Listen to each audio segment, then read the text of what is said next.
চায় করুণ কুন্দ কবি।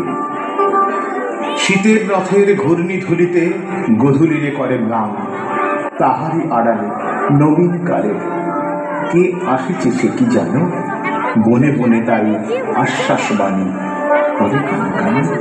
কে আসে কি জানি বলে মরমরে অতিথির তরে অর্ঘ্য সাজায়ে আনে।